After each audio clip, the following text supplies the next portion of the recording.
Bom, nós vamos iniciar nossa aula sobre a Era Moderna. Essa fase ela abarca três escolas literárias, que são o classicismo, o barroco e o arcadismo. No entanto, nós não iremos iniciar a partir do Renascimento italiano. Isso porque lá na Idade Média, na Alta Idade Média, nós tivemos produções literárias. Poucas, mas tivemos. Então, a partir daquele período, nós também contamos como sendo um renascimento. E é isso que a gente vai ver. Houveram três renascimentos, nós vamos estudar um pouquinho de cada um dos três e, a partir daí, os outros fatos históricos dessa aula. Primeira parte, nós vamos falar do Renascimento Carolíngio, que vai ser a respeito de Carlos Magno. Então, Carlos Magno, eleito rei da França em 771, sonhou com a reconstituição do Império Romano do Ocidente sob a proteção da Igreja Católica, chegando a decretar a pena de morte para que não confessasse a fé cristã. Por causa disso, o Papa Leão III coroou Carlos como imperador de Roma no Natal do ano 800. Mesmo ele sendo analfabeto, o imperador estimulou o culto às letras e às artes, reunindo em sua corte filósofos, poetas, arquitetos, escultores. No entanto, a produção artístico-literária não apresenta nenhuma inovação criativa, sendo apenas imitação de autores da latinidade e totalmente dependente da visão cristã. Na sequência, a gente vê o Renascimento na época das Cruzadas. Então, havia chegado aí a crença, igual nós tivemos também na passada do milênio, de 1999 para 2000, de que o mundo ia acabar.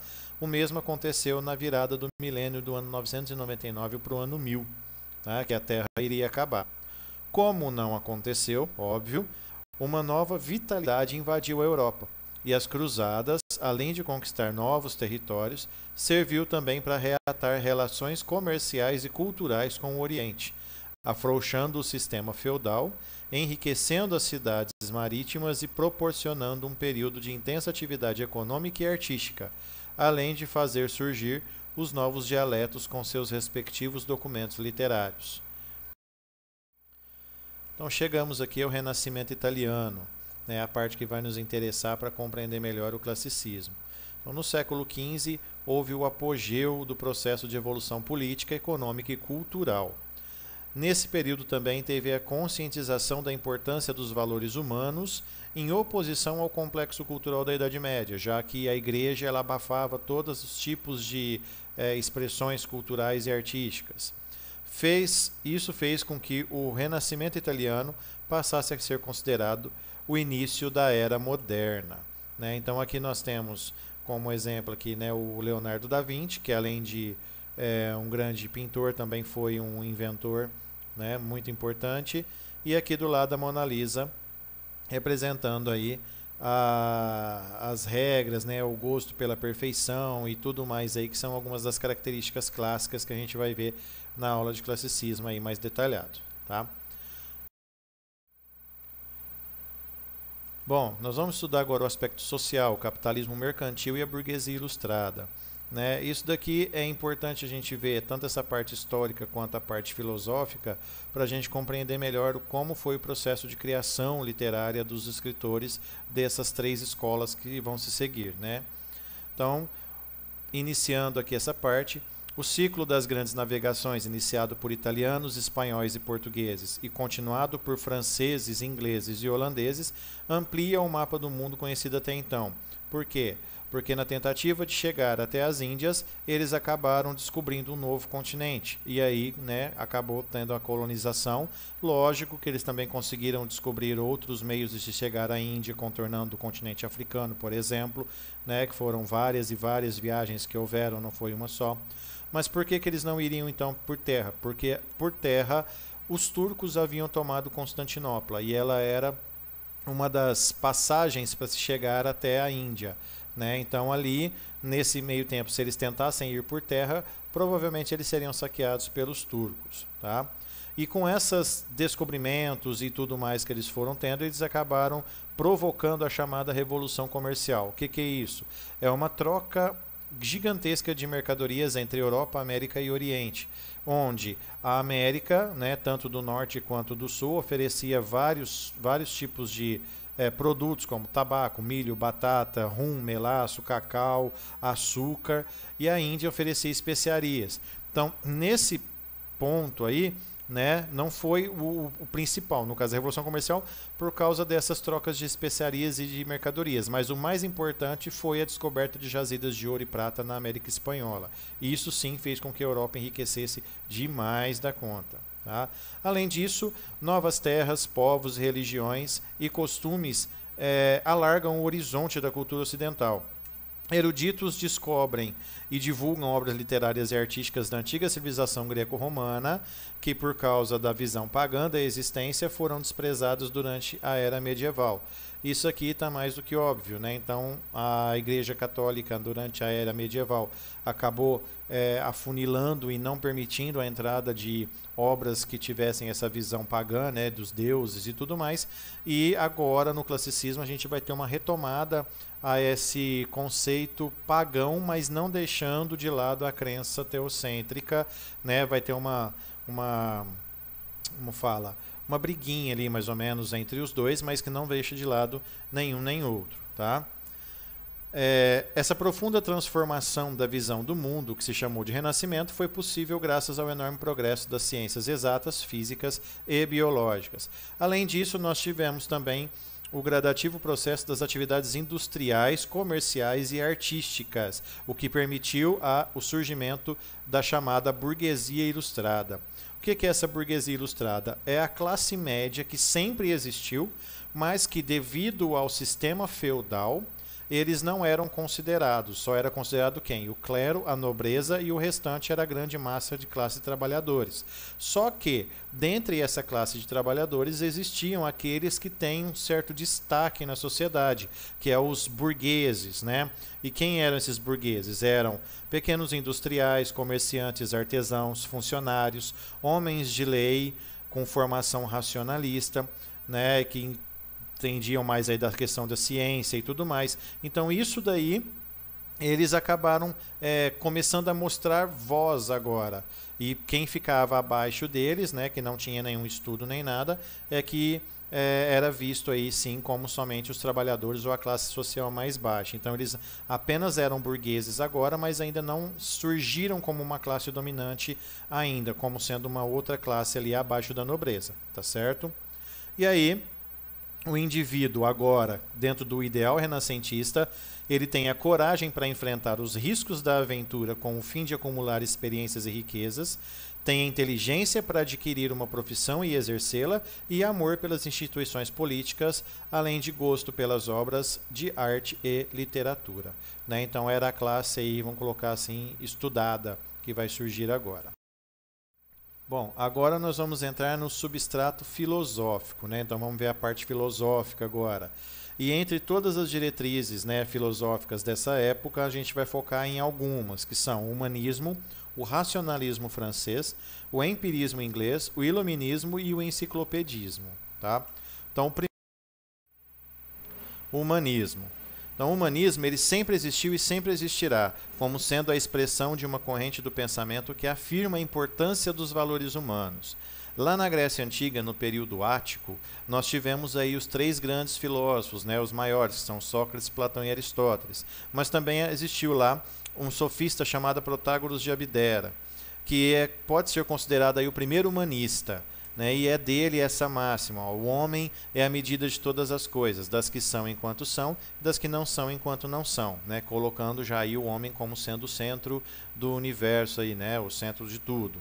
No sentido histórico, trata-se de um movimento filosófico e literário iniciado na Itália e irradiado nos Países Baixos e na Inglaterra durante os séculos XV e XVI.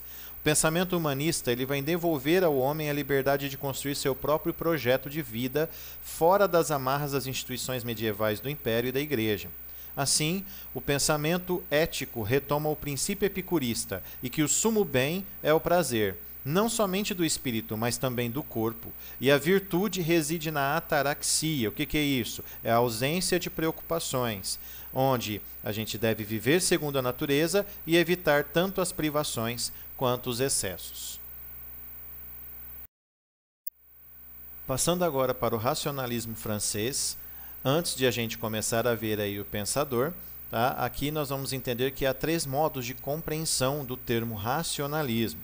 O primeiro deles é o racionalismo gnosiológico, que quer dizer que todo verdadeiro conhecimento é dado pela razão. Neste em específico, opõe-se ao empirismo e ao intuicionismo, sendo a razão o único meio de conhecimento, enquanto a experiência sensível é enganosa. O segundo é o racionalismo metafísico, que quer dizer que a realidade é de caráter racional. Aqui, Deus é visto como a suprema garantia das verdades racionais e o sustentáculo de um universo concebido como inteligível. E o último seria o racionalismo psicológico, que a razão é superior à emoção e à vontade. Continuando o estudo do racionalismo francês, nós vamos ver agora o criador, deste racionalismo moderno, que é René Descartes. Ele formulou a chamada dúvida metódica, a qual seria levado a duvidar de tudo aquilo que não tem a mesma característica das noções da matemática, que seria o quê? A evidência, a clareza e a distinção. Ele rejeita as ideias factícias. O que seriam essas ideias factícias? As que se referem ao mundo exterior, que está sempre em contínua mudança. E as fictícias, que são as criadas pela imaginação, e que vão variar de acordo com a vontade do sujeito. E aceita somente as ideias inatas, pois elas são axiomáticas. O que é uma ideia axiomática? Uma ideia incontestável e comum a todos os homens. E a primeira dessas certezas incontestáveis é a própria existência humana, que ele fixou na frase: se duvido, penso, se penso, existo. E que a gente conhece como a mais famosa: e penso, logo existo. Partindo agora para o empirismo inglês, agora o empirismo ele vai um pouco contra a ideia do racionalismo de Descartes com a questão das ideias inatas, tá? Então aqui a gente tem Francis Bacon como sendo o fundador, dessa nova vertente do pensamento que se opõe ao racionalismo, porque para ele as ideias se originam na experiência sensível. E aí a gente tem a frase que ele coloca, que é: nada há no intelecto que antes não tenha passado pelos sentidos.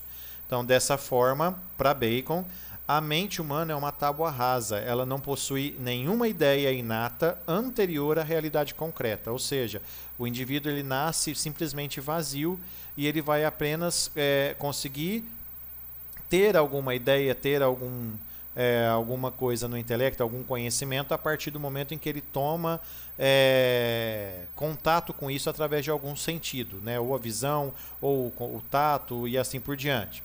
Mas apesar dessas divergências quanto à origem do conhecimento, o pensamento de Descartes e de Bacon eles vão se coincidir num ponto fundamental, onde a verdade é a obra do homem e o critério de legitimidade do conhecimento é a evidência, e não a autoridade civil ou eclesiástica. Ou seja, a verdade, quem traz a verdade é o próprio homem, e não é a autoridade civil ou a religião que vai falar o que é verdade e o que não é. Iluminismo e enciclopedismo são as duas últimas vertentes filosóficas desse período que a gente vai estudar. Então, o racionalismo francês ele deságua no iluminismo, ou ilustração, que é um outro nome que vai receber, tá? Corrente que vai vigorar até o século XVIII e é também conhecido como século das luzes. Os teóricos desse período eles tiveram como meta a luta contra a ignorância e a superstição. O desenvolvimento das ciências naturais leva o homem a dominar as forças da natureza. Dessa forma, os iluministas sonham com a ideia de que a sociedade humana pudesse ser organizada em bases estritamente racionais, banindo qualquer tipo de preconceito religioso. E é aqui nesse momento também que a gente vai ter aí a perseguição aos jesuítas e a tirada do poder da igreja em relação à doutrinação e ao ensino, e fazer com que isso fosse amplamente divulgado. Bom, para a gente fechar aqui, nós vamos ver um pouco sobre a Reforma Protestante e a Contra-Reforma. Lógico que nós não vamos estudar tudo o que está relacionado a essas duas vertentes, esses dois temas, porque é muita coisa que tem que ser vista. Então nós vamos ver uma síntese rápida de cada uma delas aí, para a gente poder entender o que aconteceu aí, tá certo?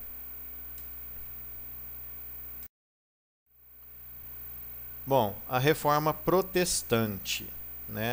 Essa reforma ela vai contra a autoridade do Papa e os desmandos da Igreja Católica. Ela eclodiu, né? Ela surgiu na Alemanha no início do século XVI. O monge agostiniano Martinho Lutero afixou na porta de uma igreja saxônica suas 95 teses. E dentre essas teses eu vou citar aqui 3 das que eu penso que são as mais relevantes para a gente conseguir entender um pouco do que foi isso daqui. A gente viu aí, é um monge agostiniano, quer dizer, ele fez parte da Igreja Católica, então ele se revoltou quando a Igreja modificou aí algumas crenças e algumas situações, principalmente depois do Concílio de Trento, e ele também não aceitava o como a Igreja doutrinava, como ela forçava as pessoas a acreditar na Escritura Sagrada do jeito dela e não deixando as pessoas fazerem a livre interpretação. Então isso aí ele vai se revoltar e cria então 95 teses, né, dele que vão contra as doutrinas da Igreja. Então 3 aqui que eu destaquei como umas mais, né, importantes aí. Então seria o livre exame da Escritura Sagrada. Isso aqui seria cada um poder interpretar a Bíblia da maneira como bem entender, não necessitando especificamente do que a Igreja realmente havia ensinado. A iconoclastia.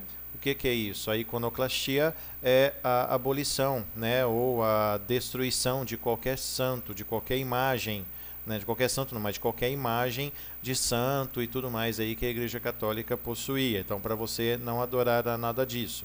E a abolição de 5 sacramentos e do celibato eclesiástico. Né? Então, essa abolição de 5 sacramentos seriam aí mantidos apenas 2, que são o matrimônio e o batismo, e o celibato eclesiástico, que é aquela questão de que o padre não pode ter nenhum tipo de relação, já que ele faz parte aí da igreja, né? Da parte religiosa. Passando agora para a Contra-Reforma Católica, a Igreja, para enfrentar a disseminação das várias seitas protestantes, iniciou um movimento de renovação de costumes chamado de Contra-Reforma. Para que isso fosse possível, ela convocou o Concílio de Trento, um tipo de reunião onde tem bispos, arcebispos e o Papa decidiam o que iria ser mantido e passaria a ser modificado, e impuseram severas normas da conduta moral. Assim criou-se a Companhia de Jesus, com o fim específico de lutar contra o protestantismo, através do ensino religioso dirigido. No entanto, vários crimes foram cometidos na tentativa de reprimir hereges e protestantes. O Tribunal da Santa Inquisição, criado na época medieval, foi reformulado e tornou-se o Tribunal do Santo Ofício. Mas de nada adiantou, pois só o nome mudou, já que as perseguições continuaram acontecendo e ainda ganhou um bônus, pois além dos hereges, os protestantes e judeus passaram a perseguir também os sodomitas, polígamos e bruxos. A Contra-Reforma provocou inúmeras e sangrentas guerras de religião em toda a Europa, mas para terminar as hostilidades, o rei Henrique de Navarra, né, que seria convertido mais para frente como Henrique IV da França, solucionou os problemas que a Contra-Reforma estava trazendo com o chamado Edito de Nantes, né, que é um documento assinado por ele, onde ele acaba com o conflito religioso, concedendo a liberdade de culto aos protestantes, ou seja, a liberdade de expressão religiosa, né, que seria vamos falar, aceitar a religião dos outros, né, ter uma tolerância religiosa aí mais para frente. Bom, pessoal, é isso. Na próxima aula estudaremos sobre o classicismo, apontaremos aí as principais características dessa escola literária, estudaremos também Camões, sua principal obra, Os Lusíadas, e os sonetos que ele também produziu. Até mais!